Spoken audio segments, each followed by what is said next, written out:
हम योगी और मोदी जी को लाना चाहते हैं। नमः पार्वती पते हर हर महादेव। एक नरेंद्र मोदी जी, एक आदित्यनाथ योगी जी। एक बार फिर हम चाहेंगे कि उनका सरकार बने।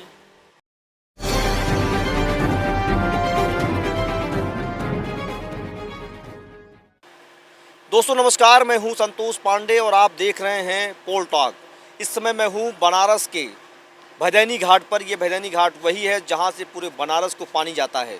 लेकिन आज हम आपको बताएंगे कि यहां पर जो लोग हमारे साथ हैं, कुछ नाविक हैं, उन्हें कितना बदलता हुआ बनारस दिख पा रहा है।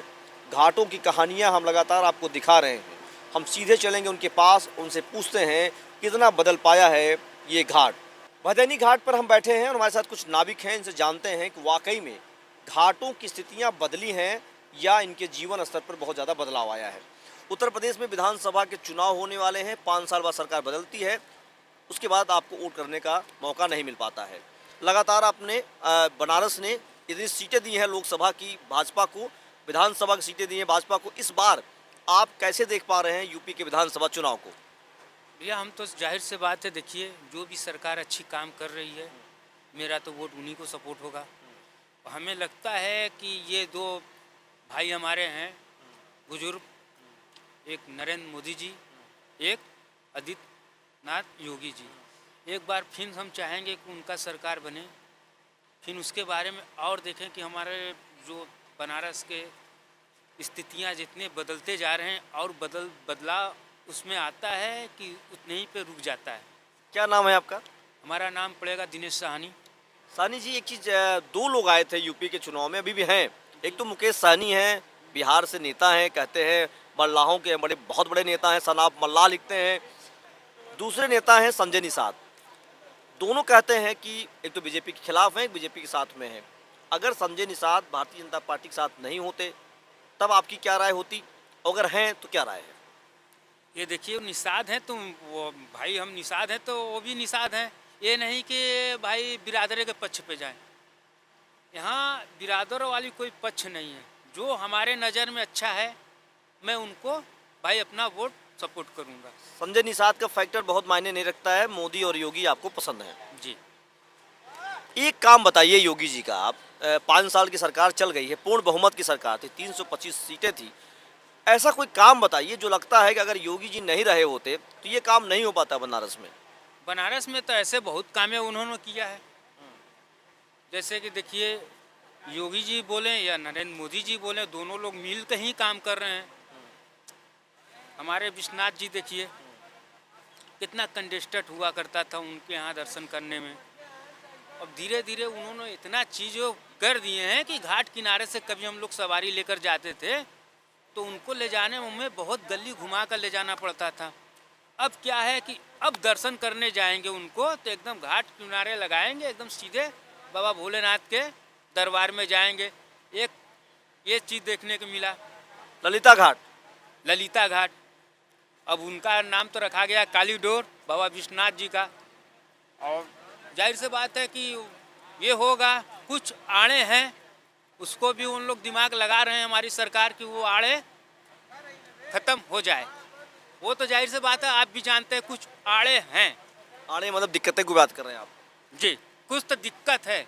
उनसे रहने से दिक्कत नहीं, उनके सामने दिक्कत है। वो दिक्कत को हटाने के चक्कर में लगे हैं। मेरी गुजारिश यही है कि उसको भी आप, नरेंद्र मोदी जी हमारे जो है उस पर भी ध्यान लगा दें।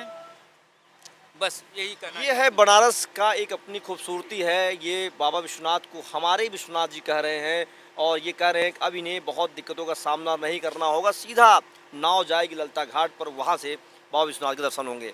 एक साथी और हैं, इनसे भी ज़्यादा जानते हैं कि नाविक हैं आप और कितना बदलाव देख पाए हैं। कहा जा रहा है किसानों की स्थिति बदलने की सरकार ने बहुत काम किया, नौजवानों के लिए रोजगार की बात हो रही थी, तमाम लोगों के लिए हो, नाविकों के लिए क्या हो पाया है? क्या आपकी बातें सरकार ने सुनी है? बहुत कुछ काम पूरा हुआ है यहाँ पे बनारस के लिए। नरेंद्र मोदी जी बहुत काम किए हैं। पहला तो वो जो हाईवे था, इस सब का पूरा काम बहुत तेज़ी से आगे बढ़ाए, रोड भी बढ़ाए। बाबा नाविकों के लिए पूछ रहा हूँ मैं आपसे।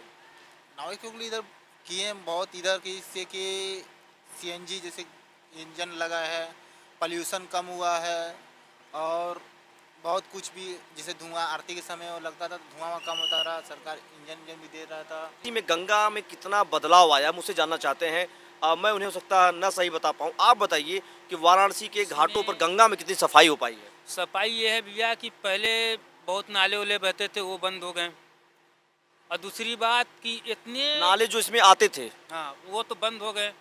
और दूसरी बात यह है कि हमारे प्रधानमंत्री जी ऐसा योजना चलाएं कि लोग पहले फूल माला, प्लास्टिक, कोई भी चीज़ होता था खाते थे फेंक देते थे। अब इतना उन्होंने बदलाव ला दिया है कि वो व्यक्ति जो फेंकने वाले आज वो अपने जेब में रख ले रहा है कि बाहर आएंगे डस्टबिन देखेंगे हम उसमें फेंक देंगे। माला फूल है तो भाई गंगा जी में ऐसे छुआए, एक साइड में रख दिए। दिन भर साफ सफाई हो रहा है, झाड़ू हो रहा है, सब हो रहा है, वो एक जगह पे उठकर चला जा रहा है। तो ये सफाई जो है देख लीजिए आज कितना सुंदर घाट दिखाई दे रहा है। यही सब है, ये सब तो भाई होना चाहिए था। पहले क्या था, अभी आप बैठे होते हैं थोड़ा देर पहले देखते हैं, मतलब पहले के समय में मार फूल माले खूब पूरा बहते थे, देखने में अच्छा नहीं लगता था। साथ में प्लास्टिक है। हमारे साथ हैं, इनसे जरा समझते हैं कि कितना बदलाव है घाटों का। जी सर, मैं ये कहना चाहता हूँ कि आज से 5 साल पहले आप किसी व्यक्ति को लाइए और 5 साल के बाद और अब लाइए, इतनी सारी बदलावें आई हैं। पहले तो स्वच्छता के नाम पर कुछ नहीं होता था, घाट पे जगह जगह पे कूड़ा वगैरह सब जमा हुआ करता था। यहाँ से लेकर देखिए 84 घाट है, 80 से लेकर राजघाट तक 84 घाट है। आज की डेट में किसी भी घाट पर आप जाइए एकदम साफ सफाई मिलेगी, आपको कहीं गंदगी नहीं मिलेगी। और हमारे बाबा विश्वनाथ जी का देखिए कॉरिडोर के नाम पर जिस तरीके से सफाई हुआ है, जिस तरह से परिवर्तन हुआ है, ये हमारे नाविक भाई हैं। थोड़ा कोरोना काल में सारा देश परेशान हुआ था, ये भी परेशान हुए, लेकिन इससे हम लोग से कोई दिक्कत नहीं है। हाँ, जो भी गाइडलाइंस आई उसको हमने पालन किया, उस तरीके से हम लोग चले, आज हम लोग ठीक ठाक है। फिर से हम योगी और मोदी जी को लाना चाहते हैं। नमः पार्वती पते हर हर महादेव। ये लोग कह रहे हैं कि योगी और मोदी को फिर से लाना चाहते हैं। घाटों की स्थिति अच्छी हुई है लगातार। ये मोदी और योगी के आने के बाद भदैनी घाट पर हम बैठे हैं और यहाँ से हमने समझना चाहा गंगा में कितनी सफाई हुई है। तो कहना है गंगा साफ हुई है, स्थिति बेहतर हुई है और आगे और भी बेहतर होती रहेंगी। लगातार इस तरीके की स्टोरियों को दिखाने के लिए हम बनारस के घाट पर डटे हुए हैं। विधानसभा चुनाव में बहुत बड़ा महत्वपूर्ण भूमिका निभाने वाला ये सहनी समाज आज मोदी और योगी के साथ खड़ा हुआ दिखाई दे रहा है। तब तक के लिए धन्यवाद। जय हिंद, जय भारत।